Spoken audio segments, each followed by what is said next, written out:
Bueno, este tema es un poquito, puede decirse tedioso porque es legislación, son puras leyes, son artículos, algunos muy grandes, otros muy sencillos, y a veces es un poco, pues tedioso el explicarlo, pero vamos a tratar de hacerlo un poquito más platicado.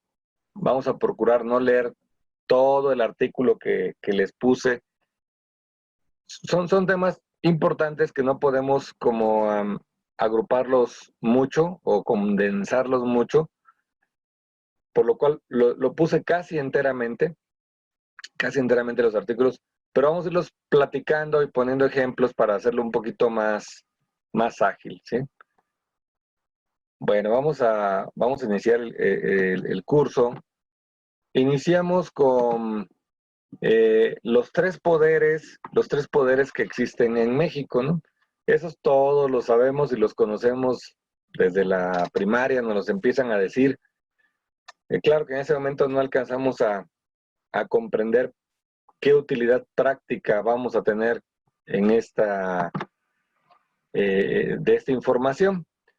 Aquí, como les dije, les vamos a decir los artículos que les van a servir para el día a día, para que puedan aplicar ustedes realmente en su operación diaria. La ley aduanera tiene 203 artículos, pero de los cuales hay apartados exclusivos para la actuación del agente aduanal, los cuales no vamos a entrar. Hay otros artículos de las obligaciones de los recintos fiscalizados, cual tampoco vamos a abordar, pero sí vamos a abordar, por ejemplo, algunos artículos que van relacionados con las actuaciones de los recintos fiscales para nuestra actividad diaria. Bueno, empezamos con estos tres poderes famosísimos que son el Poder Ejecutivo, Legislativo y Judicial. ¿A qué se dedica cada uno de ellos, no? El Poder Ejecutivo está representado y recae en una sola persona, en este caso, pues el licenciado Andrés Manuel López Obrador, presidente constitucional de los Estados Unidos mexicanos, pero él, para poder hacer su labor, que consiste en gobernar basado en las leyes que ya existen, se apoya en diferentes jefes de Estado, que le llamamos aquí en México secretarios. Les dicen, no les dicen secretario, más que en Estados Unidos les dicen secretario, en los demás son,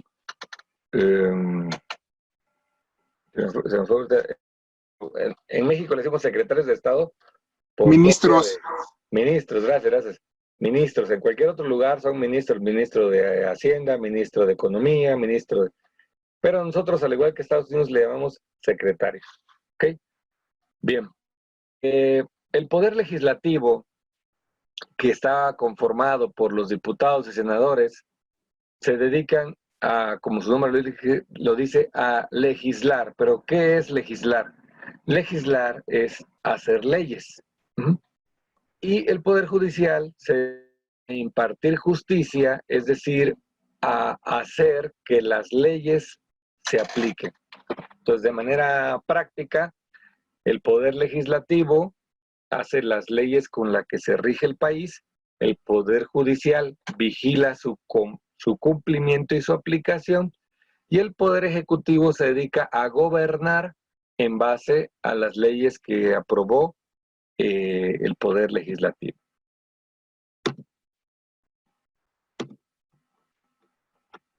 Un segundito porque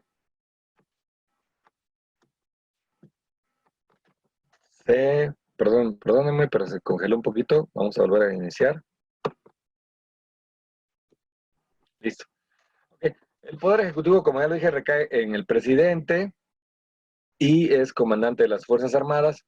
Aquí les puse algunas de las funciones que tiene el presidente, entre las cuales destaco nada más la última que dice manejar la política exterior y celebrar los tratados con dirigentes de otros países. Esa es la importancia que tiene el presidente en comercio exterior. Él es el que rige la política y puede celebrar tratados. Para poder gobernar, el presidente se apoya en sus ministros, aquí llamados secretarios, las diversas secretarías que existen. Aquí voy a hacer un pequeño énfasis y les insisto, solamente les voy a decir información que les vaya a servir para su actuar diario. ¿Y de qué me sirve saber cuáles son las secretarías que tiene AMLO a su cargo? Bueno, en saber cómo van en comercio exterior. Por ejemplo, aquí la primera que aparece, Sedena, Defensa Nacional, ¿tendrá injerencia en comercio exterior? Bueno, sí. Desde tiempo atrás, Sedena regula las mercancías explosivas, como y otro tipo de explosivos, y las armas. Actualmente, en coordinación con Secretaría de Energía, varias regulaciones para, y Secretaría de Economía también, unas mercancías que le llamamos mercancías de uso dual. ¿Qué quiere decir esto, uso dual? Que tienen dos. En palabras prácticas, se puede utilizar para el bien o para el mal. Por ejemplo, una máquina fresadora para tubería. Con esa máquina son capaces de producir armas de fuego. Sin embargo, pues es susceptible, pero no quiere decir que se va a utilizar para eso. Ponen un permiso que se llama permiso de uso dual. A veces con una simple es suficiente para cumplir la regulación, argumentando que la empresa no se dedica a fabricación de armas y se compromete a no hacerlo. Luego aquí tenemos en la lámina la PEGR, que cambió de nombre y ahora se llama FGR. En lugar de Procuraduría General de la República, ahora se llama Fiscalía. Entonces cambia de PGR a FGR, pero su función es básicamente la misma. ¿En qué afecta? Permíteme regresarme un poquito a Sedena. Pero ahora, escucharon en noticias y lo comentó Eliseo Campo en la semana pasada, ahora AMLO a Sedena, al ejército, ayudar a controlar las aduanas, porque por ahí en las noticias escuchó que era un monstruo de, no sé si 100 cabezas de aduanas. Para AMLO es una situación que siente que se le está saliendo de control, no ha podido, ha hecho diversos nombramientos en el SAT, en aduanas, ha hecho cambios, sin embargo no siente que sea suficiente el control y piensa que es una parte muy delicada. Entonces está pensando, no está pensando, decidió meter a aduanas a Sedena, a Secretaría, que es ejército, a las aduanas. ¿De qué manera? No lo sabemos todavía concretamente. Puede ser que nada más lo ponga como un órgano de vigilancia, o aún peor, que lo ponga de encargados, o sea, que los administradores sean militares, lo cual no sería muy conveniente porque sabemos que los criterios, ¿no?, de la gente militar es muy cerrado, muy estricto. Apenas y con los administradores que tienen un poquito más de criterio ahora que antes, ahí vamos avanzando, puede ser un retroceso a los tiempos de antes. Pero bueno, así está plasmado hasta el día de hoy. Es bueno saberlo y estar con eso presente. Bueno, la FGR, ¿en qué intervienen las aduanas? Bueno, ellos son el órgano de vigilancia del INPI y ellos checan, por ejemplo, el uso de marcas. Cuando ustedes traen una mercancía, vamos a hablar, por ejemplo, de tabletas, y esas tabletas son marca RCA, por ejemplo. Entonces, ellos checan que la mercancía tenga su uso de marca. Para la aduana nosotros tenemos que declarar la marca, pero hasta ahí nada más declaramos la marca. Pero la FGR vigila que tengas la autorización de uso de marca. Y aquí el uso de marca siempre se va a vigilar en dos sentidos importantes. Una cosa es traer mercancía que no tengas el derecho de usar la marca. Voy a poner un ejemplo, vas al lado americano y compras unos 100 balones, los importas y los comercializas aquí y de repente FGR te puede decir, oye, ¿cuentas con la autorización de uso de marca de Spalding? No, pues no tengo, yo nada más los compré allá. Y entonces te puede embargar algún embarque porque diga careces del uso de marca y aquí hay una persona que tiene ese uso de marca y puso una querella y yo soy la persona que lo vigila. Pero tiene una consecuencia peor cuando la autoridad presume que la mercancía es apócrifa. O como vulgarmente decimos, mercancía pirata. ¿Qué quiere decir? Que no fuimos a Estados Unidos y compramos en una tienda legalmente constituida este producto, sino que los conseguimos en China, de dudosa procedencia, y pues son réplicas que el que lo produjo no tiene la licencia para hacer esas reproducciones. Entonces, ese producto lo conocemos como producto pirata, pero realmente es apócrifa. Ahora, ¿cuál es la diferencia legalmente entre importar una mercancía apócrifa y importar otra mercancía que no es apócrifa, que sí es legítima? Tenemos el registro de marca o el uso de la marca. La diferencia es grande. El primer caso, mercancía sin licencia, te pueden decomisar la mercancía y hasta ahí queda. Pero en el caso de que la mercancía se presuma apócrifa, la pena máxima puede ser hasta prisión. Recuerden que cuando estudiamos el TEMEC, había apartados específicos para la piratería. Y usos de marca, licencias, propiedad industrial.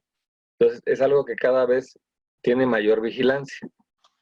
Bueno, luego viene otra que es la Secretaría de Seguridad Pública. Esa realmente no tiene nada que ver con comercio exterior. Tenemos la Secretaría de Educación Pública, tampoco interviene. Tenemos la Secretaría de la Reforma Agraria, tampoco. Secretaría de Gobernación, directamente no tiene injerencia. Tenemos Función Pública, Secretaría de Marina. Secretaría de Marina, sí, Secretaría de Marina, que es parte de nuestro ejército. El ejército se compone de la Sedena y la Secretaría de Marina. Unos son los soldados y otros son los que manejan los aviones y los barcos. Entonces, que es Marina. Marina nos ayuda también a vigilar nuestros litorales, que no se introduzca droga, etc. Bueno, la Sedesol, Secretaría de Desarrollo Social, eso es interno. Siguiente, Zagarpa. Este sí es muy recurrente y muchas veces de Zagarpa se confunden las funciones con esta otra que se llama Semarnat, está 2 líneas abajo. ¿Qué vigila Semarnat y qué vigila Zagarpa que nos hace que sean un poquito confusos o parecidos? Bueno, es que Zagarpa vigila la entrada y salida de mercancía de consumo humano, sean vegetales o animales, pero se especializa en animales de granja, es decir, vacas, cochinos, borregos, inclusive también la pesca, ¿sí? Mientras que Semarnat, y también forrajes, alimentos para mascotas, alimentos para ganado, alimentos para humano que se deriven de estos animales que mencioné anteriormente. Pero la Semarnat vigila cosas muy parecidas, pero de animales silvestres. Por ejemplo, si importamos una carne de venado, de cocodrilo, o la piel de la víbora, la piel del cocodrilo, huevos de avestruz, carne de avestruz, canguro, pieles de animales exóticos. Entonces, una vigila los productos y subproductos de animales de granja y también de pesca, y el otro de animales salvajes. Esa es la gran diferencia. También Semarnat checa la cuestión forestal, por eso si traemos cosas de madera, muchas veces tenemos que pasar con una inspección de SAGAP. Bueno, Secretaría de Salud y Salud, bueno, a través de una comisión que se llama COFEPRIS, nos piden registros sanitarios, avisos sanitarios, permisos de importación de productos. Permítame un segundito. De productos que requieren o que se utilizan para el sector médico, tanto aparatos como medicina. Secretaría de Hacienda y Crédito Público, bueno, pues es la mamá del SAT, por supuesto que es la que más influye en comercio exterior, porque de esta secretaría depende el SAT y del SAT depende aduanas. Entonces es nuestra principal secretaría con la que tenemos correlación. Relaciones Exteriores para Comercio, ¿no? Esos se emiten pasaportes y otras cosas diplomáticas. Y la Secretaría de Economía, por supuesto que sí, porque la Secretaría de Economía es la que nos va a regir en cuanto a, por ejemplo, permisos de importación de acero, permisos de importación de textiles y calzados. Estos avisos o permisos previos son emitidos por la Secretaría de Economía. También las normas oficiales mexicanas. Las normas oficiales mexicanas son emitidas por la Secretaría de Economía.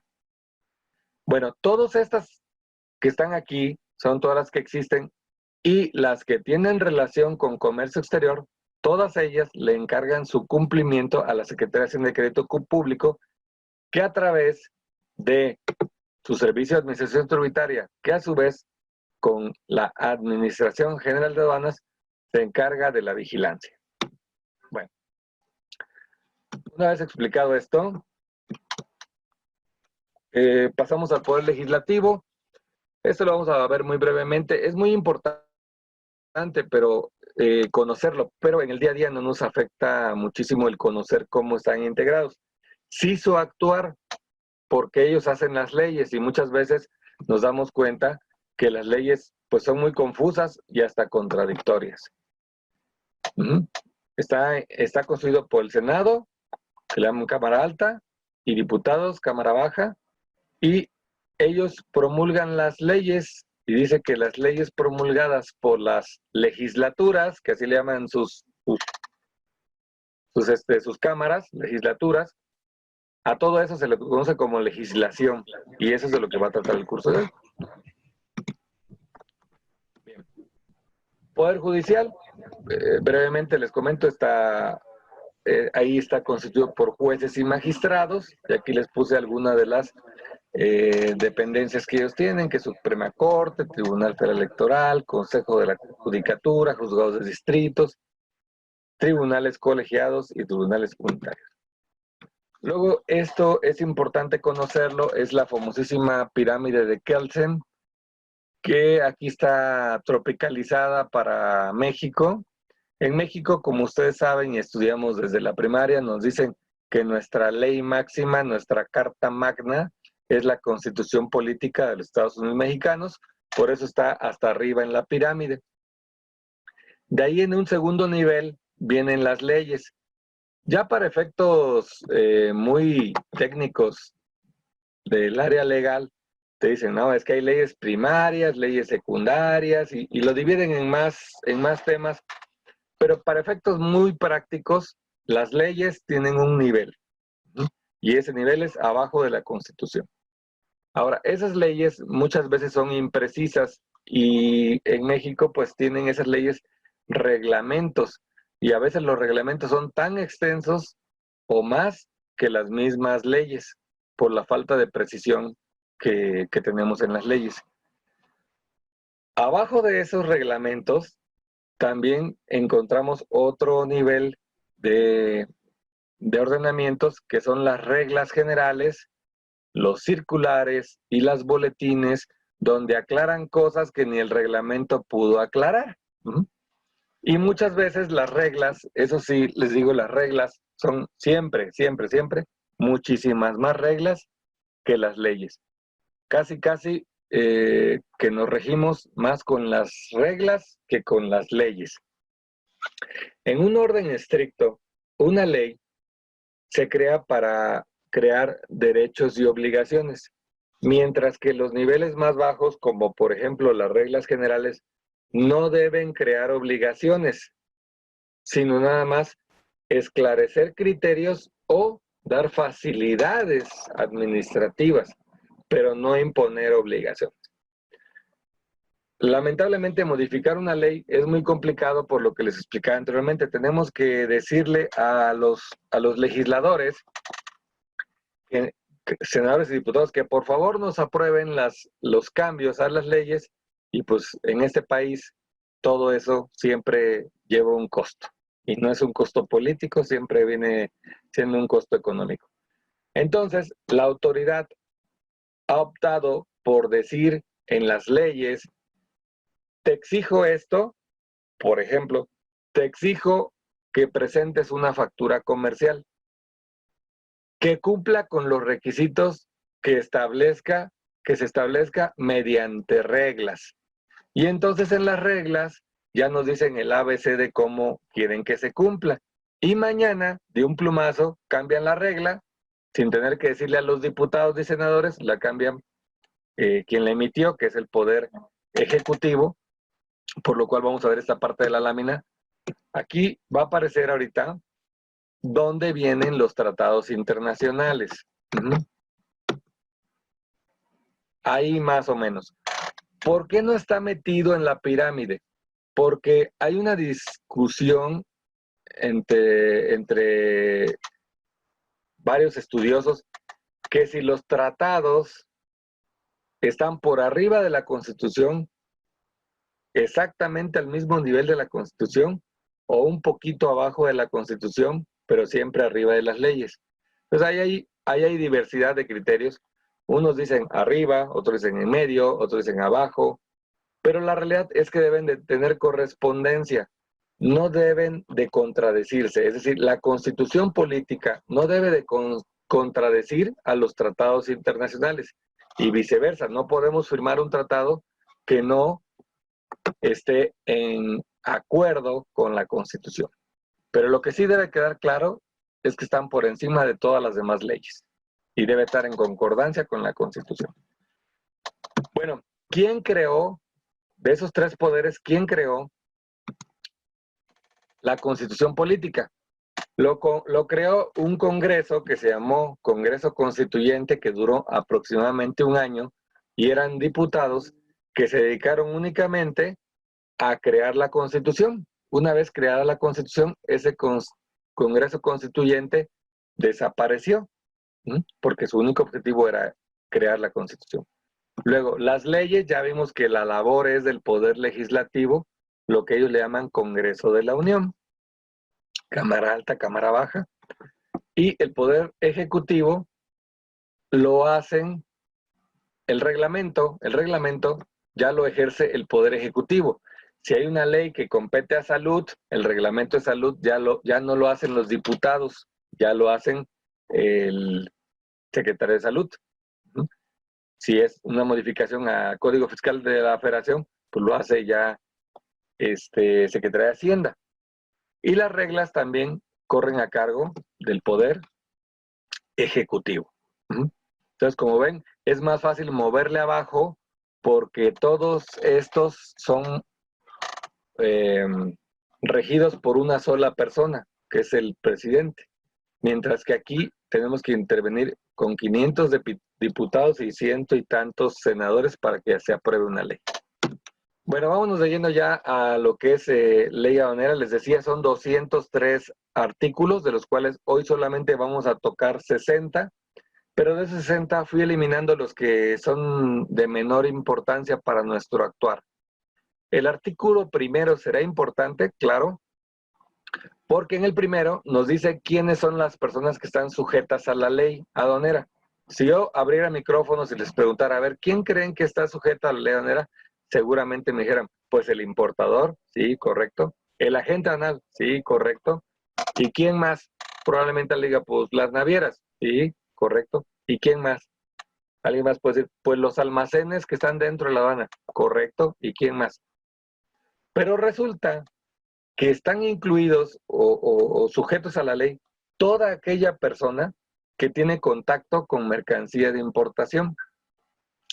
Y aquí este artículo nos dice, esta ley y la de los impuestos generales de importación y exportación y demás leyes y ordenamientos aplicables regulan la entrada a territorio nacional y la salida del mismo de mercancías, los medios en que se transportan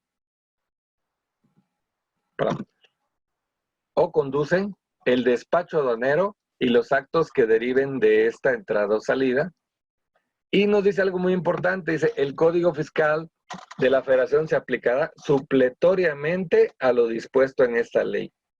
¿Qué quiere decir esta sencilla frase? Dice que cuando la ley aduanera sea omisa en algún dato, puedes tomar esa omisión que tiene la ley basándote en Código Fiscal de la Federación y se aplica. ¿Cómo en qué casos? Por ejemplo, si tenemos que hacer una conversión de pesos a dólares, bueno, el artículo 56 me dice expresamente en qué momento se causan y cuál es el tipo de cambio. Pero para cualquier otra actividad que yo vaya a hacer que no sea del despacho, ¿qué tipo de cambio tomaré? Ah, bueno, conforme el Código Fiscal de la Federación, artículo 20, me establece cómo debo de tomar esos tipos de cambio. Otro ejemplo práctico es cuando la ley dice días y no dice días naturales o días hábiles. Entonces, cuando no lo dice, me voy a Código Fiscal de la Federación y ahí nos dice que cuando no se mencionen si son hábiles o naturales, se entenderá como hábiles. Son dos ejemplos de cómo Código Fiscal se aplica, dicen ellos, supletoriamente, ¿no? Es suplir lo que no está definido. Y aquí está la parte que les digo, dice, ¿quiénes están obligados al cumplimiento de las disposiciones? Bueno, dice quienes introduzcan mercancía nacional o las extraigan del mismo. Pero no nada más quienes las introduzcan o las extraigan, porque más adelante vemos también quienes las custodien. Pero vamos a leerlo brevemente. Dice, ya sean sus propietarios, poseedores, tenedores, consignatarios, destinatarios, remitentes, apoderados, agentes aduanales, agencias aduanales o cualquier otra persona que intervenga en la introducción, extracción, custodia, almacenaje, manejo, tenencia de las mercancías o en los hechos o actos mencionados en el párrafo anterior. Entonces dijo cualquier persona. Entonces, por poner un ejemplo muy somero, muy sencillo, si yo importo mercancía y digo, se me hace que el SAT me va a andar vigilando, le voy a decir a mi primo, por favor, guárdame estos 2 pallets ahí en tu garage, porque pues guárdamelos ahí, no quiero tenerlos en mi propiedad. Si el SAT llega y ve esos ahí, automáticamente él también es sujeto de la ley, porque está custodiando o almacenando o manejando mercancía de importación. Bien.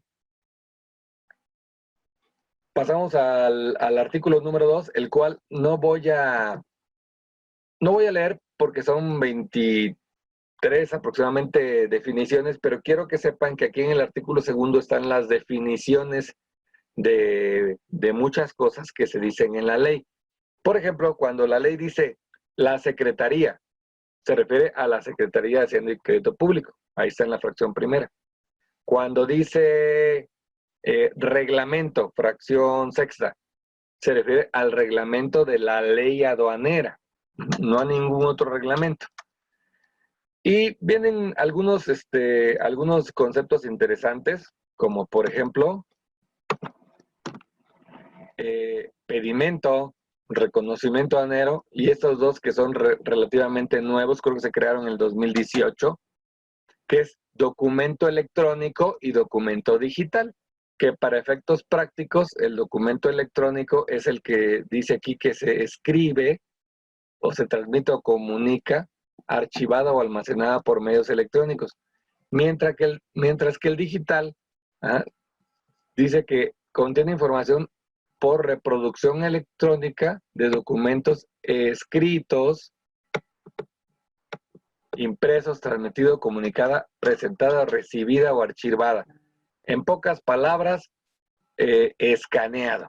Entonces, cualquier duda que tengan, recurran al artículo segundo. Si no entienden alguna frase, es altamente probable que en el artículo segundo venga la definición. Aquí hemos comentado muchas veces, no es tan importante que sepan todos los artículos. De hecho, es muy complicado que sepa alguna persona todos los artículos. Pocas personas saben todos los artículos. Lo más importante es siempre saber dónde encontrar nuestras respuestas. Para saber dónde encontrar nuestras respuestas necesitamos saber cómo está organizado la legislación. Bien, de ahí del 2 me salto hasta el artículo 6 porque es el siguiente que encuentro sumamente importante. El artículo 6 está un poquito largo. Yo voy a hacer énfasis en dos partes de este artículo. La primera dice que cuando la ley obligue a transmitir o realizar algún trámite, deberá efectuarse a través del sistema electrónico aduanero, o sea, el SEA. ¿Qué es esto? Les voy a decir la verdad, el sistema electrónico aduanero no es nada, es una palabra, es una frase que se inventó el gobierno para determinar un grupo de sistemas que ayudan a controlar el trámite aduanero. Pero como era un grupo de muchas cosas, dijeron, pues vamos a ponerle un nombre, y todo eso es nuestro sistema electrónico aduanero. Pero, ¿qué programas, qué sistemas convergen o forman el sistema electrónico aduanero? No lo precisa, no lo dice, ni en el artículo 2. Pero, de manera práctica, yo se los comento. Uno es BUSEM. BUSEM, Ventanilla Única de Comercio Exterior, es uno de los sistemas más importantes del sistema electrónico aduanero. Pero hay otro que se llama SOIA, que es en el cual hacemos las validaciones y podemos ver el estatus de un pedimento. Pero hay otros más, por ejemplo, el SIDEFI, que es un sistema que checa los recintos fiscales, los recintos, los depósitos fiscales. Está otro que se llama SICREFI. Y actualmente está en vigor un nuevo sistema que está implementándose poco a poco, que se le conoce como PITA, por sus siglas. Dentro de ese PITA, que pertenece a un programa más grande que se llama MATSE, está incluido un apartado que se llama DODA. Ese DODA es algo muy común que ustedes muy probablemente no conozcan, algunos sí lo conocerán, algunos no lo conocerán, porque es algo interno de las agencias aduanales con la aduana. Anteriormente nosotros pasábamos a la aduana y le entregamos físicamente el pedimento al modulador, y el modulador de la aduana lo metía en una maquinita franqueadora y nos ponía un sello en la parte superior derecha, recordarán, y ya ustedes decían, este es el pedimento original porque está franqueado por la aduana. Primero lo hacíamos para el pago, y ahí venía el pago, y luego para modular. Ahora no. ¿Por qué? Porque ahora imprimimos un código de barra de estos nuevos que le llaman QR, que es un cuadradito, y con ese código de barras QR lo presentamos a la aduana lo escanea y ya nos dice si es rojo o verde, o desaduanamiento libre, o reconocimiento aduanero, que es la forma correcta, más coloquialmente rojo o verde. Entonces, todo esto ellos le llaman sistema electrónico aduanero, pero la verdad es que es un Frankenstein.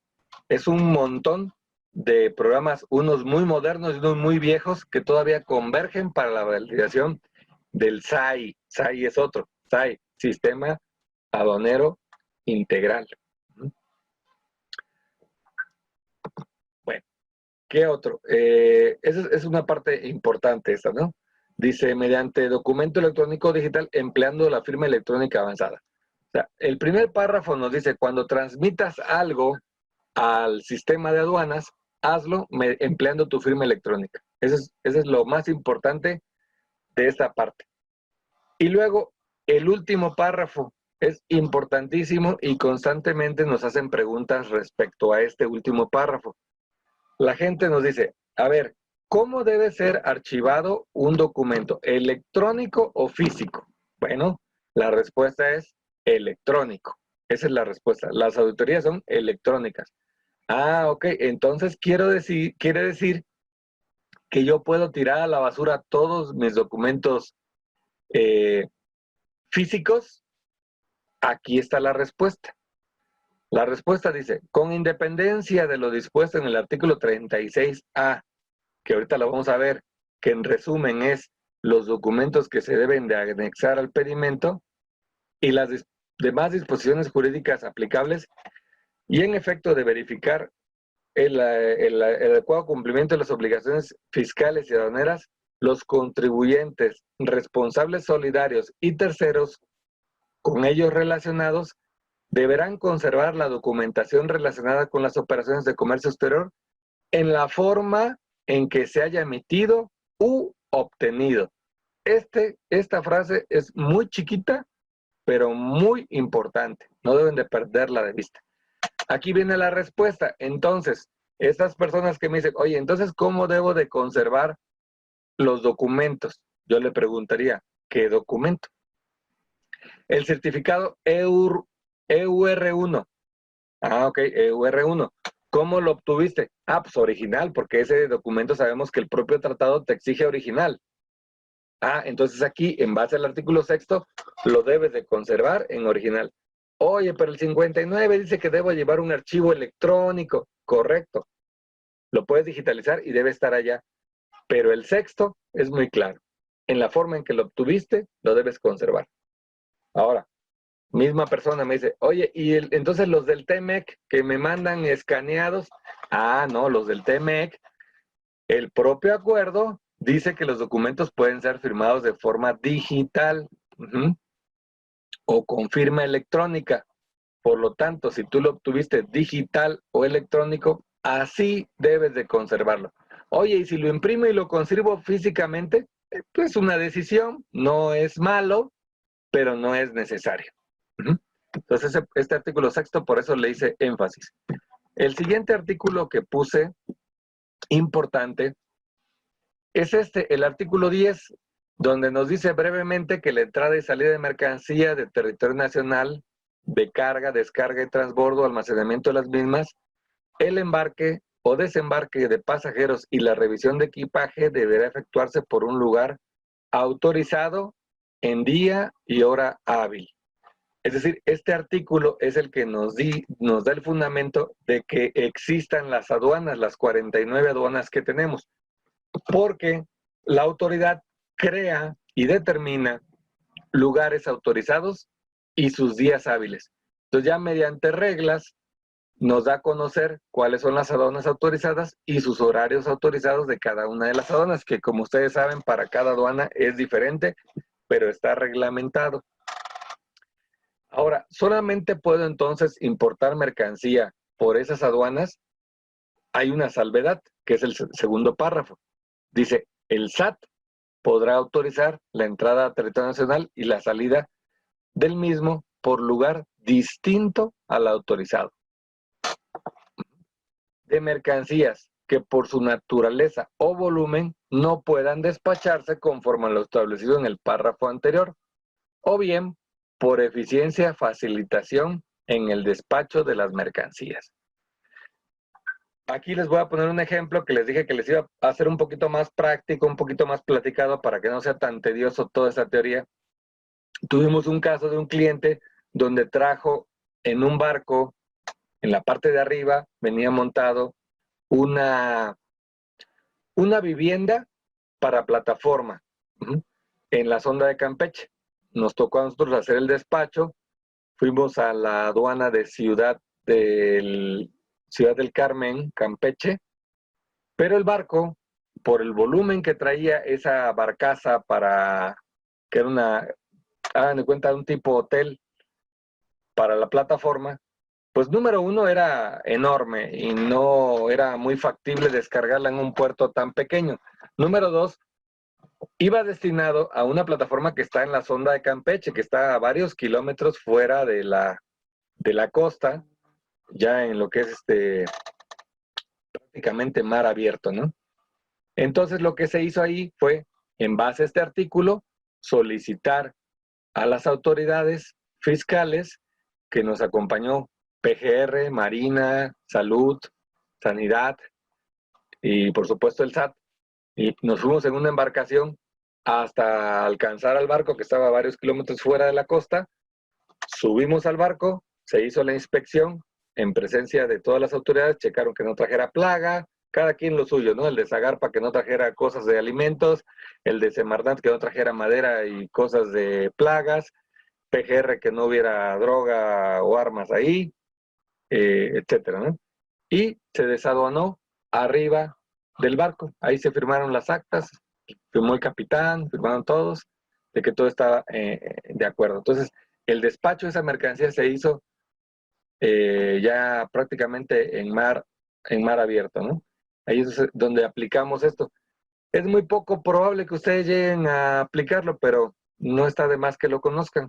Ahora, este artículo 10 va íntimamente relacionado con el artículo 19, que dice que las autoridades aduaneras, a petición de la parte interesada, podrá autorizar que los servicios a que se refiere el artículo 10 de esta ley, así como los demás de despacho, sean presentados por el personal aduanero en un lugar distinto al autorizado o en día y hora hábil, siempre que se cumplan los requisitos que se establezca el SAT mediante reglas. Aquí está lo que les dije, fíjense cómo la autoridad dice, vamos a ponerlo en ley, pero me voy a dejar la puertita abierta para yo, Poder Ejecutivo, poder, mediante reglas, poner, vale la redundancia, la reglamentación a mi gusto, sin tener que pasar por poder Legislativo, para que me vaya modificando el artículo 19 cada vez que se me ocurra algo diferente. Por eso es que existen las reglas y por eso es que cambian a cada rato. Acaban de salir publicadas la primera resolución, no tenía ni un mes cuando ya habían sacado la primera modificación a las reglas. Por esa facilidad que ellos mismos se otorgan. Entonces, estos dos artículos van de la manita. Luego, el artículo 11 nos dice los tráficos que existen para las mercancías. Es muy sencillo, pero muy relevante. Las mercancías podrán introducirse a territorio nacional o extraerse del mismo mediante el tráfico marítimo, que todos sabemos a qué se refiere, terrestre, que se refiere al carretero, ferroviario y aéreo, también el fluvial. El fluvial, es decir, mucha gente no lo conoce, el fluvial es como el marítimo, pero por ríos. Es embarcaciones tipo barco, pero por ríos. Y también por la vía postal. En México, Ciudad de México, tenemos una sección aduanera que le llamamos la postal, que es en donde llega la mercancía por avión y cuando viene por el servicio postal, por el correo normal, lo destinan ahí. Y luego dice, por otros medios de conducción. Ah, caray, a ver, ¿a poco hay uno diferente a marítimo, terrestre, ferroviario, aéreo, fluvial y postal? Pues, ¿cuál será ese otro medio de conducción? Por ejemplo, las tuberías de petróleo, que hay tuberías que pasan de un país a otro y nosotros no es la excepción. Los cables eléctricos. Nosotros en México, con la frontera norte, en algunas ciudades le vendemos energía a la ciudad vecina de Estados Unidos y en otros al revés, porque hay convenios internacionales y también agua.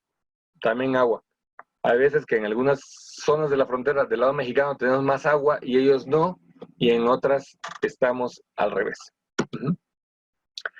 Bueno, ya conocimos cuáles son los tráficos autorizados. El artículo 14 nos dice algo muy importante. Hay 14A, 14B, 14C, 14D, 14E. Todos ellos hablan de los requisitos para operar como un recinto fiscalizado, lo cual no vamos a entrar porque no es nuestro tema. Pero sí es muy, muy importante que conozcan estos dos conceptos. Recinto fiscal y recinto fiscalizado. ¿Qué es recinto fiscal y fiscalizado? Si se dan cuenta, las definiciones son sumamente parecidas. El fiscal dice que son aquellos lugares donde las autoridades realizan indistintamente las funciones de manejo, almacenaje, custodia, carga, descarga de las mercancías de comercio exterior. Hasta ahí parece un recinto fiscal fiscalizado normal. Pero dice también fiscalización, así como el despacho. Es decir, esas funciones de fiscalización y de despacho solamente las maneja la aduana. Por lo tanto, un recinto fiscal es un recinto que está operado por la aduana. Y esas otras cosas que les llamamos terminales o recintos que están en Veracruz, por ejemplo, ICABE, CICE, Golmex, y en Manzanillo, TIMSA, SCA, Ocupa, Lázaro Cárdenas, APM o Lázaro Cárdenas Contenedores. ¿Qué son? Pues son recintos fiscalizados. ¿Por qué? La definición viene aquí y si se dan cuenta, parece igual. Dice manejo, almacenaje de mercancías, custodia, en inmuebles ubicados dentro de los recintos fiscalizados, en cuyos casos se denomina recintos fiscalizados concesionados. ¿Cuál es la diferencia? Aquí no se realiza fiscalización ni despacho de las mismas. Vámonos con el artículo 14.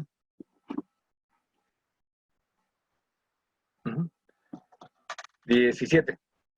Vamos a leer este artículo, producción, licenciado Francisco. Vamos a leer este artículo y nos vamos a un breve descanso porque ya va a dar la hora para no hacerlo muy tedioso. Como es mucha teoría, no quisiera que se fuera haciendo tedioso. Vamos a hacer un breve descanso terminando este. Ok. El 17 dice que las personas que presten sus servicios o que realicen actividades dentro de los recintos fiscalizados deberán portar el gafete u otros distintivos que los identifiquen en términos que establezca el SAT mediante reglas, otra vez, y solo podrán ingresar a los recintos fiscales o fiscalizados las personas autorizadas por las aduanas, perdón, por las autoridades aduaneras. En caso de no observancia a lo dispuesto en este párrafo, dichas autoridades podrán realizar los actos a que se refiere el artículo 40 del Código Fiscal de la Federación. ¿Por qué les comento esto de los gafetes? Si esto es más para la gente aduanal y para las personas de los almacenes. Porque eventualmente ustedes nos han acompañado, algunos de ustedes nos han acompañado a hacer un recorrido a las aduanas, a ver cómo se hace el previo, a ver cómo se almacena su mercancía en los diferentes recintos fiscalizados. Y les damos un gafete. Y a veces dicen, es que se ve que está medio sucio, lo usó quién sabe quién. Nos los dan la aduana, ¿eh? No me da confianza, mejor me lo voy a guardar aquí en la bolsa, en el saco. Entonces, esto puede provocar que les pongan una multa. Vamos a decir que es de cultura general, pero no lo quise dejar pasar por alto, porque cuando vayan ustedes a una aduana tienen que portar a la vista siempre. Ah, ¿y qué pasa si no lo quiero hacer? Bueno, lo que pasa si no lo quiero hacer es que, de acuerdo al Código Fiscal de la Federación, la aduana puede hacer cualquiera de estas dos fracciones, solamente les puse dos fracciones del artículo 40, que es, número 1, solicitar el auxilio de la fuerza pública para los efectos de esta fracción. Los cuerpos de seguridad policial deberán presentarse de forma expedita el apoyo que solicite la autoridad fiscal. Es decir, los pueden sacar con la fuerza pública de la aduana. Pero además, imponer multas que corresponda en términos de este código.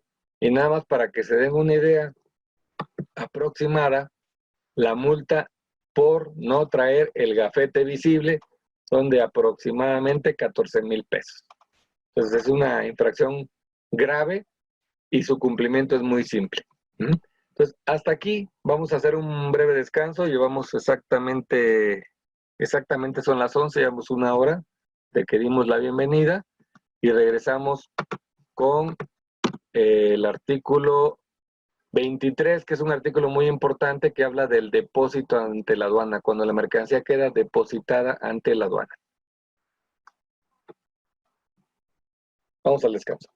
Con la segunda parte, nos quedamos en el artículo 23. Este artículo 23 es muy importante porque es en el que faculta a algunas aduanas para que la mercancía quede depositada ante la aduana con el propósito de destinarla a un régimen aduanero. Es decir, cuando su mercancía viene por barco y baja del barco a los recintos fiscales o fiscalizados, automáticamente queda en depósito ante la aduana para que posteriormente sea destinado a un régimen por un plazo que vamos a ver más adelante. Si exceden este plazo, automáticamente la mercancía ya se va a abandono, pero eso lo vamos a ver un poquito más adelante. También la autoridad nos otorga 7 días libres de almacenajes en las aduanas marítimas. En el caso de aduanas aéreas, cuando la mercancía baja del avión, también se destina a un almacén, que es un recinto fiscalizado finalmente.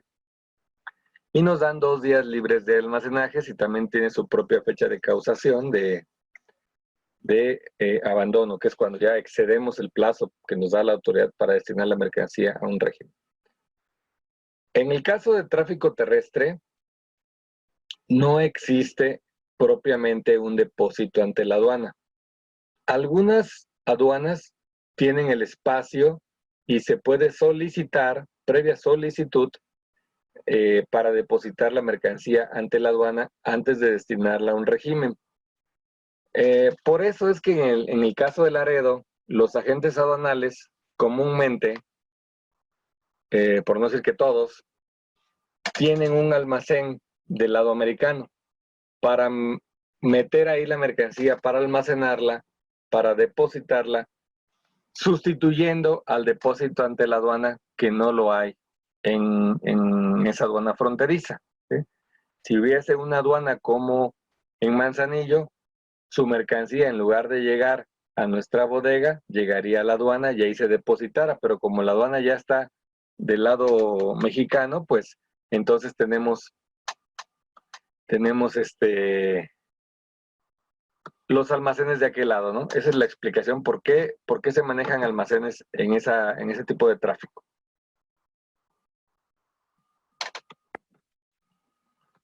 Un segundito, por favor.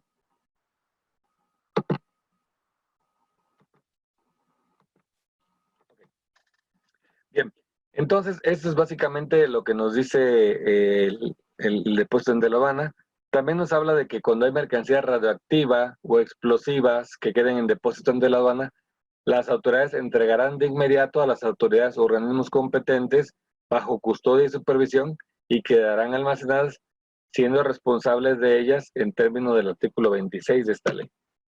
Bien, en el artículo 25 de la ley nos dice que la mercancía depositada ante la aduana puede ser motivo de actos de conservación.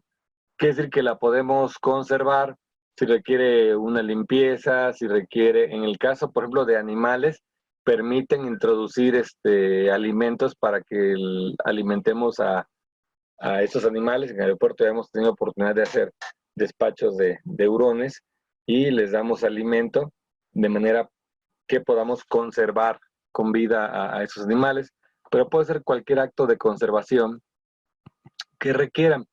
También podemos examinarlos o inclusive toma de muestras. Solamente que en el caso de toma de muestras, dice aquí el mismo artículo, siempre que no se altere o modifique su naturaleza o la base gravable para fines aduaneros.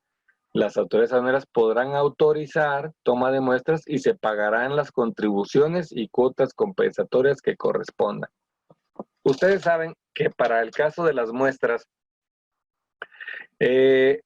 una muestra tiene que estar inutilizada. Entonces no podemos nosotros llegar con un taladro y hacerle hoyos a las cosas para que se considere como muestra, porque aquí dice que no debe de alterarse su naturaleza o su base gravable. Y un tenis paga el 20%. Si yo voy y le hago un hoyo, lo transformo en una muestra y está exenta, ¿sí? Y eso no me lo permite la autoridad.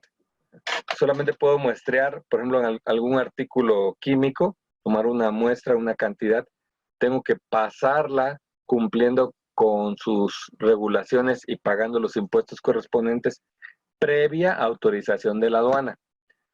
¿Qué más puedo hacer dentro de la aduana? Bueno, dice que las mercancías a que se refiere este artículo se podrán prestar los servicios de almacenaje, análisis de laboratorio, vigilancia, etiquetado, marcado. ¿Cuál es la diferencia entre un etiquetado y un marcado? Aquí en la ley no lo dice, pero en varias normas oficiales mexicanas nos hacen la diferenciación entre un etiquetado y un marcado. El etiquetado es cualquier marbete o inscripción, inclusive pegado mediante una etiqueta, que se pone. Mientras que el marcado habla de una etiqueta de manera permanente. O sea, puede estar grabado a bajo relieve, alto relieve, o inclusive con etiquetas, pero indelebles. Ese es un marcado. Sin embargo, aquí en la ley también pusieron y colocación de leyendas de información comercial.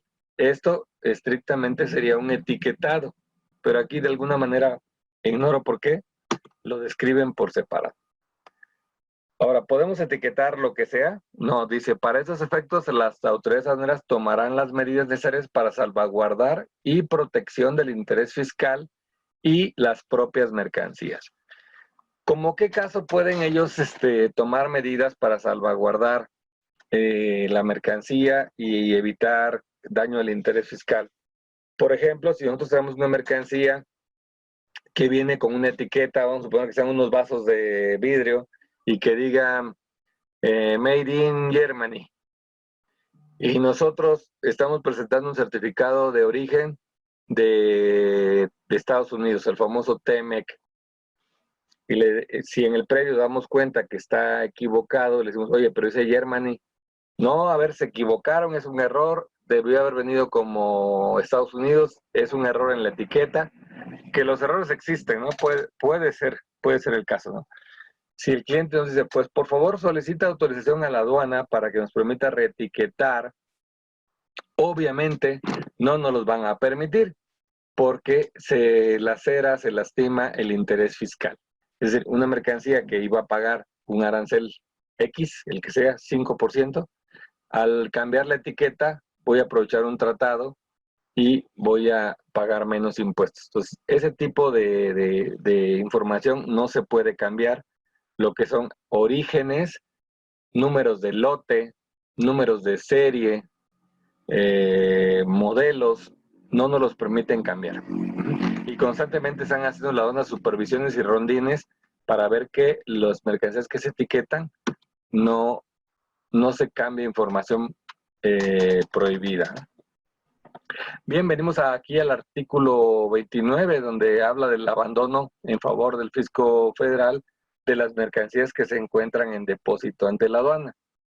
Y nos dice que hay básicamente dos tipos de casos en los que la mercancía pasa a propiedad del fisco. La primera, expresamente, cuando el interesado así lo manifiesta por escrito. ¿Cómo qué casos podría ser ese? Pues ustedes compran, por decir algo, vamos a suponer que compran un contenedor de vino.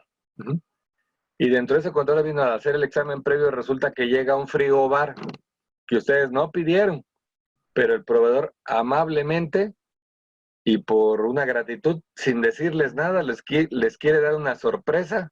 Y pues sí es una sorpresa, pero mayúscula, porque resulta que en el contenedor viene un refrigeradorcito, un frigobar, el cual está sujeto a normas oficiales mexicanas, las cuales no cumplimos, y darle cumplimiento tardaríamos mucho tiempo, y retrasa el embarque de vinos. ¿Qué puede ser entonces el cliente? Puede decirle a la aduana expresamente, te manifiesto que mi mercancía va a pasar a propiedad del fisco federal por mi propio interés. Un segundito.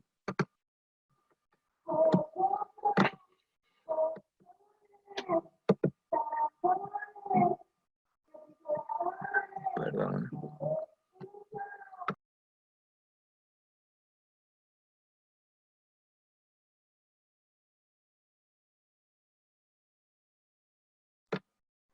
Ok, continuamos.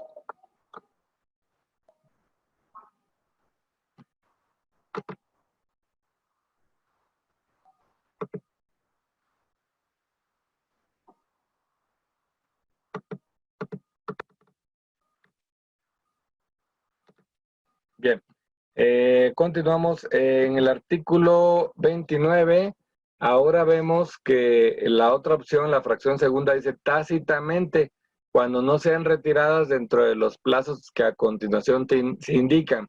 Quiere decir que si uno no expresamente declaró que se iban a abandono, si vence el plazo que nos dan las autoridades, se va a abandono.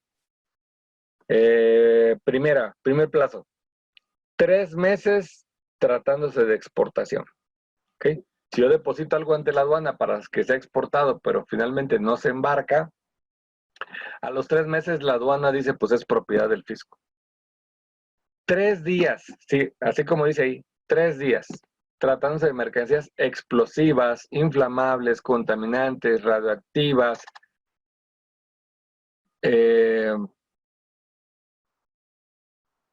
o corrosivas, así como de mercancías perecederas o de fácil descomposición y de animales vivos. ¿Ok?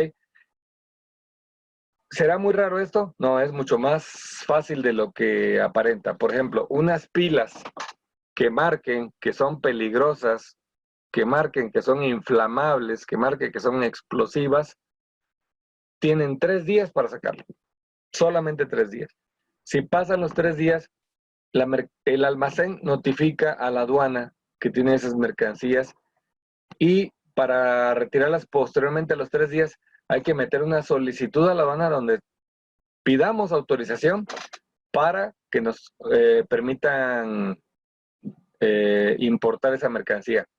Esa autorización tarda, dependiendo de la aduana, a veces 1 día, 2 días, 3 días, a veces 5 días. Lo estándar más o menos es 3 días. Entonces, si a nosotros nos pasan 3 días, pues va a tardar como 6 en que podamos retirarlos. Y en casos exagerados, hasta podemos perderla porque si la mercancía marca que es inflamable, peligrosa y trae algún derrame, automáticamente la aduana lo entrega a los organismos correspondientes y se perdieron, ¿no? Bueno, ¿podemos extender más esos días?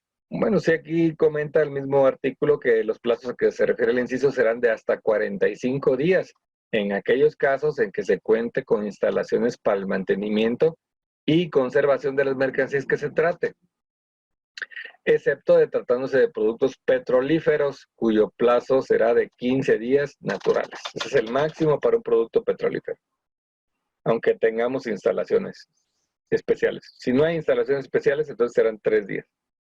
Y luego dice el inciso C, 2 meses en los demás casos.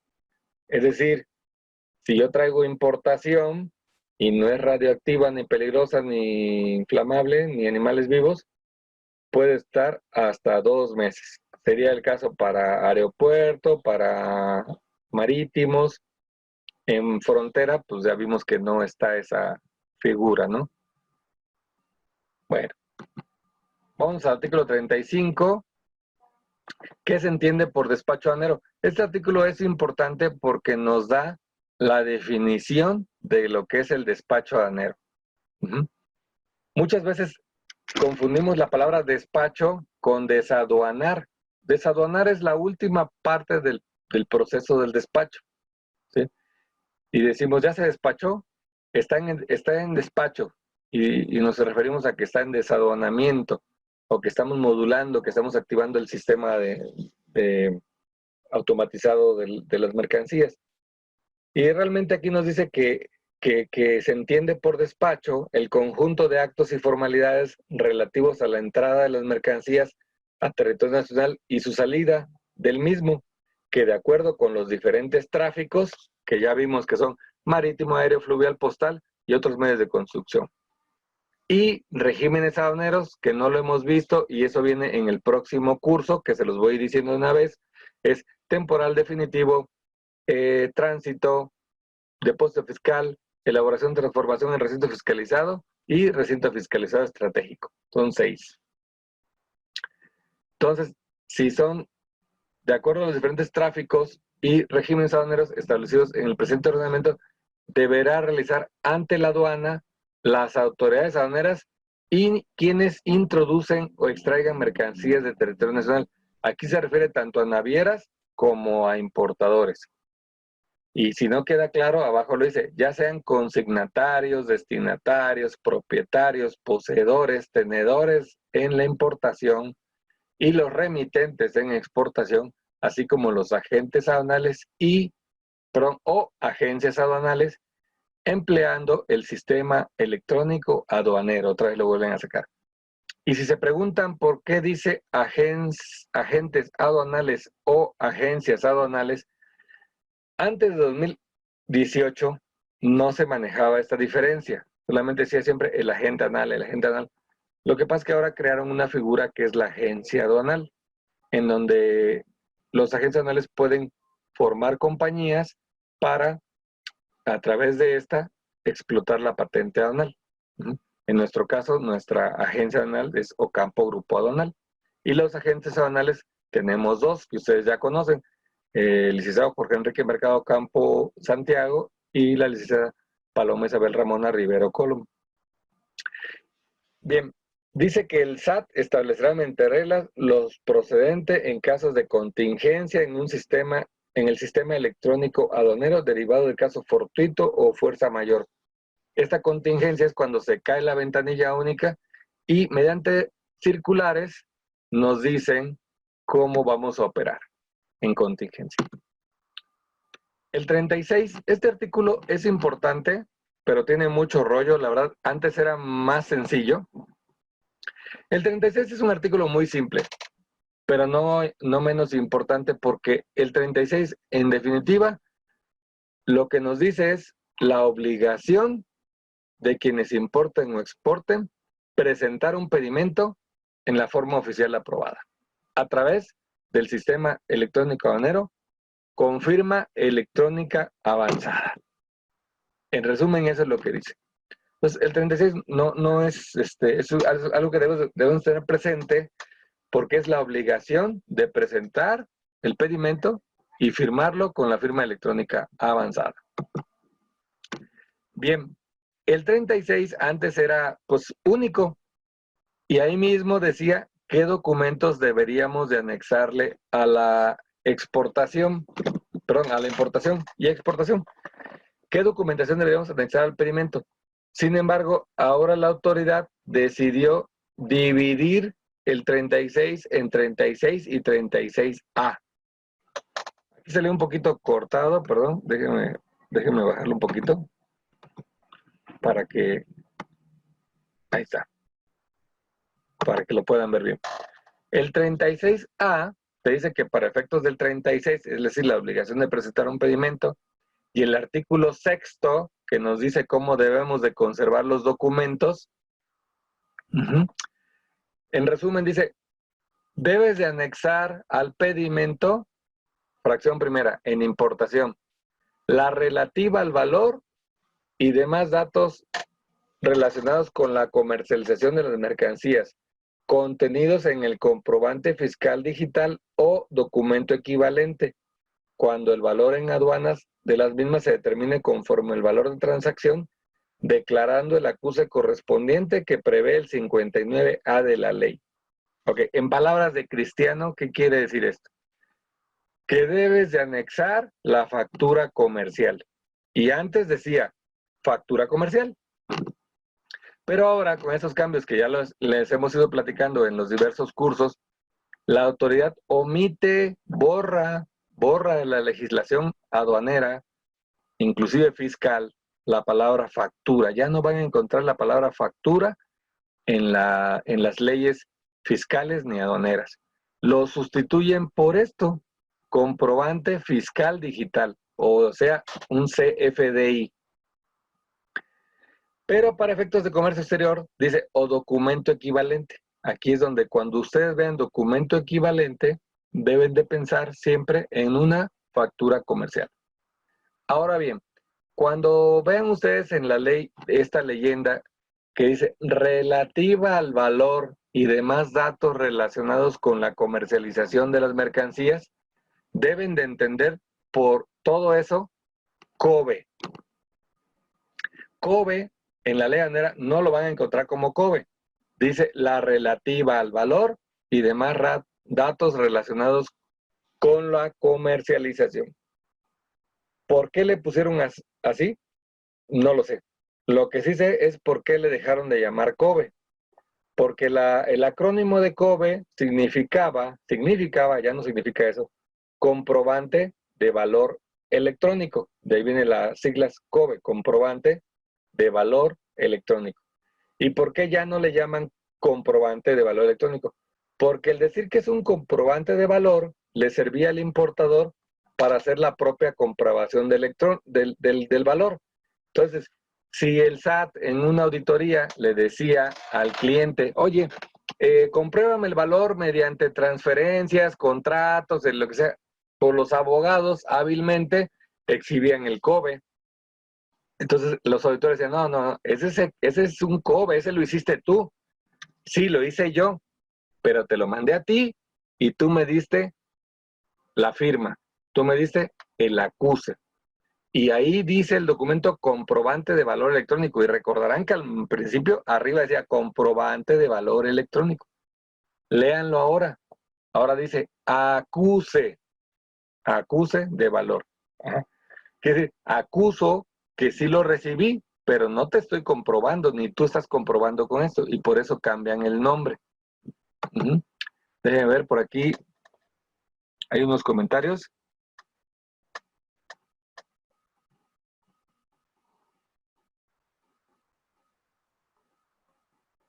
Dice María Rojas, favor de tomar en cuenta la definición de documento equivalente de acuerdo al artículo 2 de la ley aduanera, fracción 18. Con esa definición queda fuera la factura comercial para las exportaciones. Solo se podrá usar el CFDI. ¿Es correcto? Es correcto. Como lo comentaba, ya no se dice factura comercial, se sustituye por CFDI y hay otros documentos relacionados, por ejemplo, la regla 318 de reglas de carácter general 318, que va íntimamente relacionada exactamente con lo que estoy mencionando. Artículo 36A, fracción primera, que es lo que llamamos factura comercial. Porque aquí nos dice que debe de cumplir con la información que se especifique mediante reglas. Aquí esa parte se la eliminé para que no fuera tan grande, pero la regla que nos dice los datos que debe contener ese documento equivalente es la regla 318. Y en la 318 nos da referencia a este. Nos dice, de conformidad con el artículo 36A, fracción primera, la información se entenderá por documento equivalente el documento de valor fiscal emitido en el extranjero. O sea, la factura comercial. Bien, pasamos al siguiente, que es la contenida en el conocimiento de embarque, coma, lista de empaque, coma, guía o demás documentos de transporte que requiera el SAT mediante reglas, declarando el acuse que prevé el artículo 20, fracción segunda de la presente ley, o el número de documento de transporte que corresponda. Entonces, aquí nosotros ponemos el número de documento que corresponde. En el caso de marítimo, anexamos el BL y además ponemos en el pedimento el número del BL o conocimiento de embarque, que es el nombre en español del BL. Pero en el caso de tráfico aéreo, ya va más avanzado. y es donde hace mención al artículo 20, fracción 7 de la ley, donde dice que no lo leímos el 20 porque en el 20 vienen las obligaciones de las empresas porteadoras o transportadoras, y dentro de sus obligaciones dice informar al SAT de la carga que traes. Entonces resulta que las aerolíneas están obligadas, o sus forwarders, a avisar a la aduana el número de guía house que llegó en cada embarque. Entonces nosotros, al poner el número de guía, perdón, dije house, la guía master, si nosotros ponemos el número de guía master, lo mandamos a validar, la aduana dice, ese sí lo tengo registrado, y nos deja pasar. Pero si el número está incorrecto o no está registrado, nos dice, esa información no la contiene la aduana, y no nos da firma, y nos rechaza. Ya tenemos que ver con el forwarder por qué no se transmitió esa información, o si el número cambió, o hay un error mecanográfico en la impresión de la guía, o el almacén lo registró con uno diferente. Hay que ver esa parte, ¿no? Bueno, el inciso C dice que debemos de anexar los documentos que comprueben el cumplimiento de las regulaciones y restricciones no arancelarias. No voy a entrar mucho a detalle porque ese tema le toca a Carlos Patiño explicar creo que son 2 semanas más, las regulaciones, las diversas regulaciones y restricciones no arancelarias. Bien, punto importante aquí, nos dice el 36, esto lo platicamos en el TMEC, que decían, oye, el TMEC dice que no es necesario, no menciona que debamos anexarlo al pedimento. Sin embargo, sí menciona que la autoridad puede solicitarlo para cotejo, y que en caso de que esté incorrecto, te dé 5 días para presentar el correcto. Pero ¿de qué manera podemos enseñarle a la aduana el documento? Les decía, pues podemos llevárselo así de manera, le decimos económica, no quiere decir que cueste, sino de facilidad económica. Le entregas en mano el tratado, más bien la certificación de origen, y él checa y dice, ¿sabes qué? Si cumple o no cumple. Y si no cumple, ahí te hace un requerimiento. Pero como se lo entregas en mano, pudiera ser que te digan, no cumple por esto y por esto, porque no trae esto. Y tú digas, es que el que yo mandé sí era. Pero como se lo entregas en mano, no hay manera de que tú compruebes que el que tú mandaste sí era. Entonces, lo mejor es anexarlo al pedimento para que te dé una certeza jurídica de que sí anexaste el correcto. Pero además, aquí el inciso D está estableciendo la obligación. Dice, la que determine la procedencia y origen de las mercancías para efectos de la aplicación de preferencias arancelarias, cuotas compensatorias, cupos, marcado de país de origen u otras medidas que para efecto establezca de conformidad con las disposiciones aplicables. Entonces, estamos viendo aquí que es obligatorio anexar el certificado de origen. Sí. En todos los casos, no. Nada más en los casos que pone aquí. 1, para preferencias arancelarias. ¿Ok? 2, para no pagar una cuota compensatoria cuando mi mercancía es de un país distinto. Tengo que comprobar que es distinto. Otro, cupos. Cuando tengo un certificado cupo, por ejemplo, para la importación de leche, y que diga que la leche debe ser de Estados Unidos. Si yo traigo de Holanda, pues no me sirve. Y otra cosa que se llamaba marcado de país de origen, que venía en el TLC. Y dejan abierta la puerta. Y otras medidas que para el efecto se establezca. ¿Sí? Pero básicamente, entonces, recordemos que yo debo anexar un certificado cuando solicito una preferencia, cuando quiero omitir una cuota, cuando traigo un certificado de cupo, o cuando estoy utilizando una cosa que se llama marcado de país de origen que aplicaba en el Telecam. Fuera de eso, si mi mercancía no tiene cuota, ni estoy aplicando preferencia, no tengo por qué anexar ningún certificado de origen. ¿Ok? El inciso E. Dice que debo de presentar una garantía. Ojo, la garantía nada más la voy a presentar cuando la mercancía esté sujeta a precio estimado por fracción arancelaria y yo venga con un valor inferior al que la Secretaría dice que debe de pagar. ¿Qué tipo de mercancías tienen este precio estimado? Algunos aceros, algunos calzados, algunos textiles, principalmente. Y el inciso F, que es muy raro el caso, solamente cuando la mercancía requiera de un certificado de peso o volumen. Por ejemplo, si yo voy a importar, no sé, 200 toneladas de sorgo en camiones, en tolvas, pues ¿cómo sé que efectivamente van esas cantidades? Se pesa el camión, se descarga, se vuelve a pesar ya vacío, se le resta el peso el peso vehicular y la diferencia nos entrega un certificado de peso y ese es el que debe anexarse, nada más para esos casos. Bien, eso es básicamente el artículo 36 en la fracción primera que habla de importación. Y aquí viene un punto muy importante, tomen nota. Si yo les hiciera una pregunta, ¿en dónde debo de asentar el número de serie, marca y modelo de las mercancías, por ejemplo, de una máquina? La mayoría de ustedes me diría, pues en el pedimento. Sí, eso era antes. Este artículo decía textualmente, deberán las marcas, modelos, series y cualquier otro número de identificación deberán anotarse en el pedimento. Y hasta me decía el 89 que podía rectificar, pero en el caso de números de serie para maquinaria me daban 60 días y para el resto 15 días. Todo eso ya no existe. Actualmente dice que las mercancías que sean susceptibles de identificarse individualmente, la información relativa a números de serie, parte, marca, modelo o en su defecto especificaciones técnicas o comerciales para identificar las mercancías y distinguirlas de otras similares, cuando dichos datos existan, ahí debe estar claro, cuando existan esos datos, esta información deberá consignarse en la información transmitida relativa al valor y demás datos de comercialización de mercancías.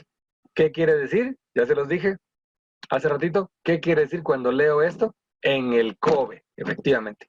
Ahí es donde va.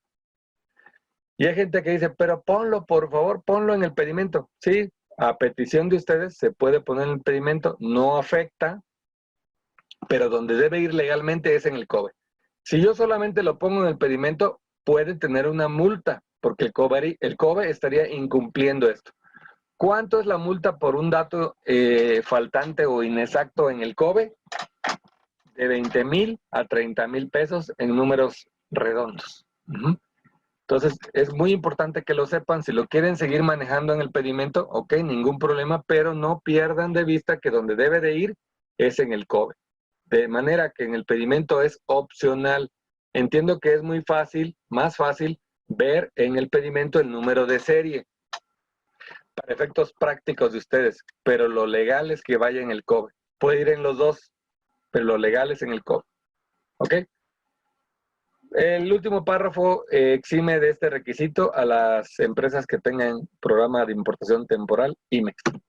Ahora bien, en la exportación nos dice que los documentos que debemos de anexar a la exportación son nada más dos, el A y el B. El A es otra vez la relativa al valor y demás datos de comercialización de las mercancías contenidos en el comprobante fiscal digital o documento equivalente, declarando el acuse que prevé el 59A. El 59A es el acuse del COBE. Así está puesto en la ley, pero ya mediante regla se modificó de manera que los COBEs de exportación definitiva ya no se hacen. El propio comprobante fiscal digital hace las funciones de COBE. Pero en algunos casos, muy pocos, cuando no hay compraventa, no hay un comprobante fiscal digital, ¿sí? Por el caso, por ejemplo, de los retornos. Entonces, en esos casos sí debemos de transmitir el COBE, ¿ok? Conclusión, en exportación, si yo hago un CFDI y además ese CFDI debe tener una cosa que se llama complemento de comercio exterior, que es un complemento que agrega la fracción arancelaria, la cantidad en unidad tarifa y una descripción aduanal, sustituye al COBE. Pero si no traigo mi CFDI con complemento de comercio exterior, tengo que hacer el COBE. Ok, ¿qué otro documento debo anexar a la exportación? El que compruebe el cumplimiento de las regulaciones y restricciones no arancelarias. ¿Y a poco existen? Sí, y hay varias, ¿eh? No muchas, pero sí hay varias. Por ejemplo, armas, mercancía de uso dual, que ya manejamos, miras telescópicas y cualquier cosa que tenga que ver o que pueda estar relacionado, por ejemplo, con drogas, con armas, y algunas exportaciones están reguladas, por ejemplo, por el por el Instituto Nacional de las Bellas Artes, el INBA. Por ejemplo, si quiero exportar una pintura de José Clemente Orozco, pues no se puede si no tengo la autorización del INBA. Y sí lo puedo hacer de cualquier otro autor vivo que no esté regulado por el Instituto de Bellas Artes. Entonces sí existen las regulaciones a la exportación, son muy poquitas, pero sí existen. ¿Dónde lo puedo checar? En una tarifa que esté correlacionada, ley del impuesto nacional de exportación con regulaciones arancelarias, como por decir nombres comerciales, programa DIA, programa RECO, CISEX, Karen, ahí vienen correlacionado ley de exportación con regulaciones arancelarias. Ok, básicamente ese es lo que nos dice este artículo 36A, segundo párrafo. Y el 42 es un artículo muy breve, muy chiquito, pero no menos importante. Dice, si quien debe formular el pedimento ignora las características de las mercancías en depósito ante la aduana, podrá examinarlas para este efecto. Lo que nos dice aquí es básicamente el fundamento legal de hacer el previo. La aduana nos está otorgando una facilidad de conocer la mercancía antes de importarla. Es sencillo, pero no menos importante. El 43 es un artículo bastante largo, aquí lo puse yo como en 3 láminas, pero no es muy complejo. El 43 lo que nos dice es que una vez que ya elaboramos el pedimento y pagamos las contribuciones, presentamos la mercancía ante la aduana y activamos una cosa que se llama mecanismo de selección automatizado, anteriormente conocido como mecanismo de selección aleatoria. Los que tenemos más tiempo en esto recordarán que le decíamos selección aleatoria, pero todos sabíamos del famoso rojo operativo que le caía a los textiles, al calzado, a los juguetes en un tiempo, a las herramientas en otro periodo. Entonces mucha gente decía, oye, ¿cuál aleatorio? Si esto es operativo, nos mandan a rojo directo. Entonces supongo que la autoridad tuvo muchas quejas ante esto y probablemente litigios, etcétera, donde decía, oye, dices que es aleatorio, pero del 100% de mi ropa me cae rojo el 98%, como que eso no es muy aleatorio, ¿no? Entonces la autoridad lo que hizo es nada más cambiarle el nombre y dice, ahora no dice aleatoriamente te toca rojo, ahora dice automáticamente te toca rojo. Y así es, ahora cada agente aduanal y cada importador forman su propio historial de rojos. Cada agente aduanal tiene su propio historial y su propia cuota de rojos de acuerdo a su comportamiento, y también cada importador. Hay importadores que rondan en el 5 o 10% de rojos, hay importadores que andan muy elevados sobre el 20% de rojos, y hay importadores que son empresas certificadas que su porcentaje de rojo es cercano o inferior al 1% por el nivel de cumplimiento que tienen cada uno. Entonces, eso es bueno porque cada empresa ahora ya no es por giro, es por cómo te comportes, es como tu calificación de comportamiento, ¿no? Bueno, y te dice que en caso de que toque reconocimiento, lo que vulgarmente le conocemos como rojo, pues la autoridad efectuará el reconocimiento en el recinto fiscal, y habla aquí de que se puede llevar a cabo ese rojo de una manera distinta conforme a lo dispuesto en los tratados de los que México sea parte. Esta modificación fue por ahí del 2018 y lo que dice es que hay la posibilidad de que si México firma un tratado que los reconocimientos sean de otra manera, se hará, pero la verdad es que hasta ahorita no la hay. Y en el TEMEC abre la puerta para facilidades aduaneras, pero no están definidas. Pero ya está abierta la puerta en TEMEC y está abierta la puerta aquí en el 43. Cuando se oficialice eso, podrá ser como en Estados Unidos. En Estados Unidos, si yo importo una mercancía y me toca rojo, el personal de la aduana nos dice, ¿quién es tu agente aduanal? Ocampo. ¿Ok? Entonces, vete a las oficinas o a las, no oficinas, a las bodegas de Ocampo y nosotros te vamos a verificar. Mañana pasaremos por ahí, más o menos entre 4 y 6 de la tarde. Y van, efectivamente, y hacen ahí el reconocimiento. Es una facilidad muy grande que aquí no tenemos y esperemos que pronto se pudiera dar. Bueno, también nos habla en el tercer párrafo que esa verificación también se puede hacer con dispositivos tecnológicos o medios electrónicos y que puede ser también con un reconocimiento no intrusivo, se lo dice por aquí, no intrusivo. No intrusivo quiere decir que se somete a rayos X, a rayos gamma, donde pasa el camión. No intrusivo porque la gente no mete las manos ahí. Se toma una especie de radiografía y si yo digo que traigo latas de atún y todo se ve como latas y todo se ve de un color, supongamos todo verdoso, verdoso, verdoso, dice pues yo creo que sí trae atún y sale. Pero ¿qué pasa si de repente hay 1, 2 cajas o 3 cajas que marcan un color en lugar del mismo verdoso, marcan un color rojizo o violeta? Dicen, esa mercancía tiene una composición química diferente al resto y entonces continúan con el despacho, más bien continúan con el reconocimiento aduanero, ahora sí intrusivo. Bien, por último dicen que el reconocimiento aduanero no limita las facultades de comprobación de las autoridades aduaneras respecto a las mercancías que se introducen. Es decir, si todo salió bien, no quiere decir que ellos no vayan a poder hacerte una investigación posterior.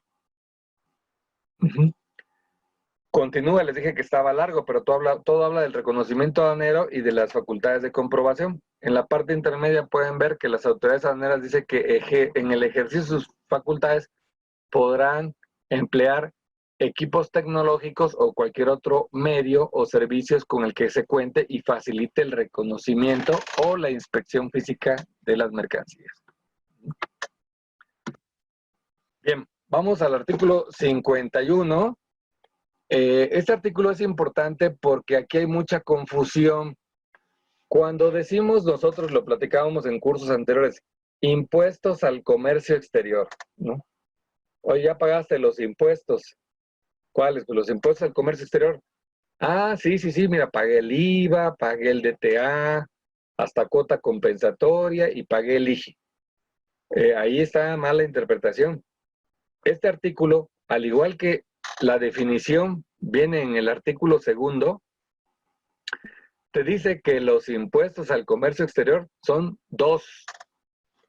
Primero, el general de importación conforme a la tarifa de la ley respectiva. ¿Cuál es la ley respectiva? La ley del impuesto general de importación y exportación. Todo ese nombrezote tiene la ley. ¿Qué otro impuesto al comercio exterior hay? El general de exportación conforme a la tarifa de la ley respectiva. Es la misma ley. Es una sola ley de importación y exportación. Por lo regular todo está tasado con exento en exportación. Pero si hubiese algún impuesto a la exportación, aquí estaría establecido. Y en resumen, cuando digan impuestos al comercio exterior, solamente, por ejemplo, si ven y dice, causará una multa del 70% al impuesto de comercio exterior. Ah, bueno, esa multa nada más aplicaría para el impuesto general de importación, para el IGI, pues, y no para el IVA. Entonces, ¿cómo se le llama a todos los otros impuestos que se pagan en el pedimento? Pues cada uno tiene su nombre. Por ejemplo, el derecho de trámite aduanero es un tipo de derecho, no impuesto. Es por el uso de las instalaciones. El IVA sí es un impuesto al valor agregado. El IEPS es un impuesto especial sobre producción y servicio que le aplica a chocolates y cualquier producto que le llaman comida chatarra que rebasa, creo que 276 kilocalorías por porción. Gasolina, diésel, tabaco, alcohol, todo está grabado con el IEPS, todo está grabado con el IEPS. En el caso de automóviles nuevos, ISAM. A todo ese conjunto se le llama contribuciones. Y aparte, la autoridad diferencia de esas contribuciones las cuotas compensatorias, que es un aprovechamiento. Bueno, vámonos al artículo 54 de la ley. Ojo, aquí es importante que lo sepan como una cultura general, ¿eh? El 54 dice en el primer párrafo que la agente aduanal y la agencia aduanal serán responsables de la veracidad y exactitud de los datos e información suministrados, de la determinación del régimen de las mercancías y de su correcta clasificación. ¿Ok? Hasta ahí vamos todos claros.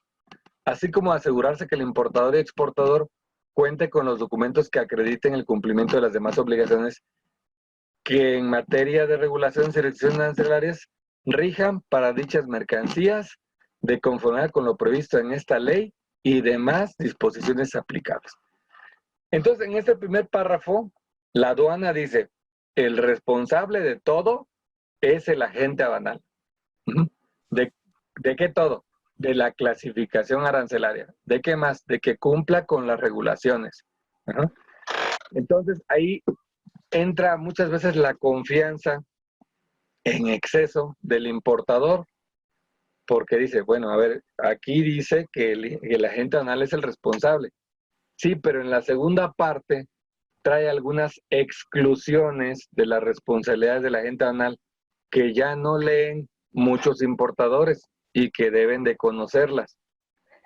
Por ejemplo, dice, el agente aduanal y agencia aduanal no serán responsables en los siguientes casos. Primero, por el pago de contribuciones, por el pago de las diferencias de contribuciones, cuotas compensatorias, multas, recargos que se determinen, así como por el cumplimiento de las regulaciones y restricciones no arancelarias, si estos provienen de la inexactitud o falsedad de los datos y documentos que el contribuyente le hubiera proporcionado, siempre que no hubiera podido conocer dicha inexactitud. O sea, siempre que la gente no pudo haberse dado cuenta a simple vista.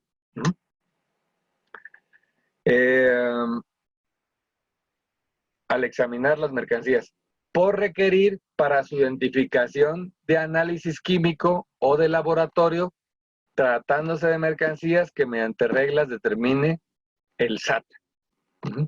Entonces, aquí, en resumen, ¿qué quiere decir? Que si se llegan a omitir cuotas compensatorias, contribuciones, regulaciones, porque el cliente proporciona información falsa o inexacta, falsa, pues de plano estamos viendo que no coincide para nada, que mintió deliberadamente. Pero inexacta es de que es más o menos cierta, pero tiene cierta información que no coincide del todo y que hace que sean diferentes. ¿Qué tipo de mercancías? Las que no pueden determinarse a simple vista. ¿Como cuáles? Como todos los químicos, absolutamente todos los químicos, como las telas. Yo una tela, puede ser que a simple vista diga, bueno, a simple vista no, por el tacto diga, esto sí parece algodón y esto no parece algodón porque se siente muy sintético. Pero si la tela me dice que tiene 48% algodón y hay una fracción que dice menos de 50 va esta fracción, pero resulta que no trae 48, que trae 52, es imposible que nos percatemos que trae un 2% más. ¿Quién es el responsable? El importador. Y el importador puede decir, pero si a mí me manda la información mal el proveedor, ¿yo qué puedo hacer? Pues lamentablemente ante el SAT, el responsable es el importador. Por eso hay que tener los proveedores muy confiables. Eso se los digo también porque a veces nos dice el importador, mira, este químico, clasifícalo. Ok, mira, tengo estas dos posibles fracciones, aquí está. Puede ser esta o esta otra. A ver, ¿cuál paga menos? Pues esta, mándalo a esa. Oye, pero ¿estás seguro de lo que estás haciendo? Tienen ustedes que recordar esta parte del artículo 54, porque aunque la agente aduanal, sea Ocampo o sea cualquiera, acceda a la petición de poner las fracciones que ustedes están poniendo, si están mintiendo en la información técnica para llegar a una fracción más baja, los responsables son únicamente el importador. ¿Okay? Siguiente párrafo. Habla también de cuando se omitan contribuciones en los siguientes casos. Cuando en el pedimento se utilice un valor de transacción de mercancías idénticas o similares, que ya vimos en cursos anteriores. Y haya una omisión de menos del 40%. Si es menos del 40%, el problema lo tiene el importador. Si es más del 40%, entonces ya son los dos. Porque piensan ellos que el importador, que la agente aduanal sí debe de ser capaz de determinar que estás abajo en más de un 40%, ¿no? Por eso sabiamente se dan cuenta que sabiamente el SAT pone, el SAT es autoridad y es controladora y es fiscalizadora y quiere dinero. Por otro lado está el importador, que su función es comercializar, obtener la mayor utilidad, pagar lo menos posible para ser más competitivo, pero en medio el SAT pone a la agente aduanal. Y por eso ustedes ven que a veces el agente aduanal se pone más del lado de ustedes y a veces se pone más del lado del SAT. ¿Por qué?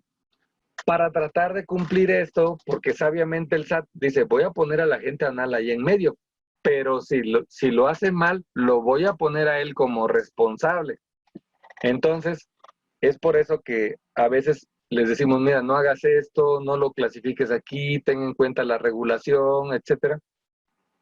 Y bueno, hay veces, en acuerdo con ustedes, podemos llegar a definir algo que esté, digamos, 50-50 y con la información necesaria podemos cargarlo un poquito al lado del importador, pero también no irnos mucho hacia el lado del importador y descuidar al SAT, porque tarde o temprano va a venir por nosotros.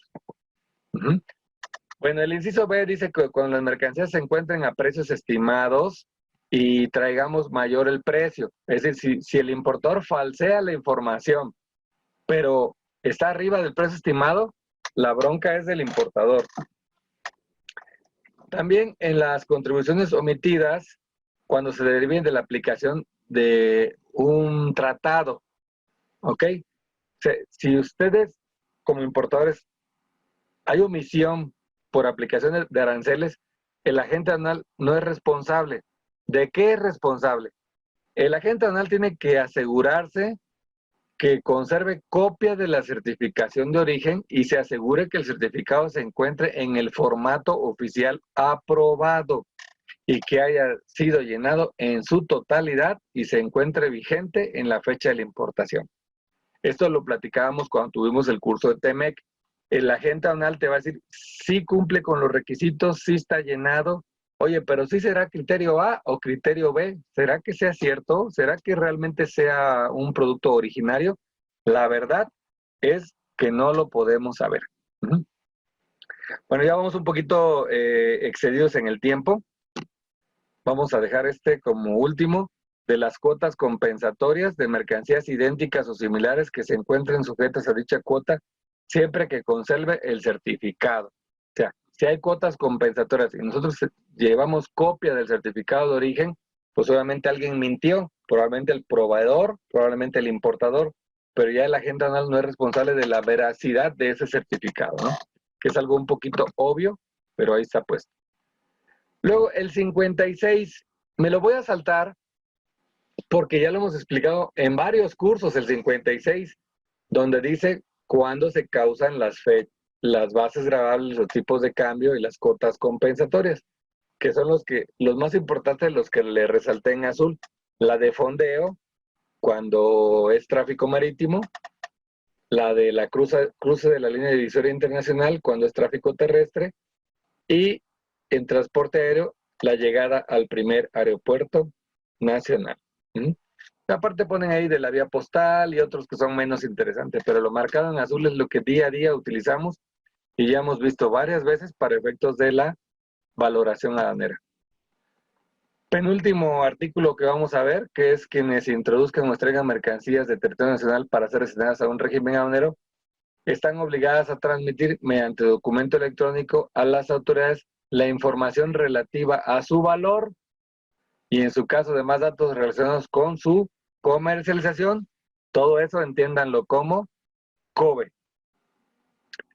Antes de su despacho, en términos y condiciones que establezca el SAT, mediante reglas mismas que se entenderá por transmitida una vez que se genere el acuse correspondiente que emita el sistema electrónico aduanero, el cual deberá declararse en el pedimento para efectos del artículo 36 de esta ley.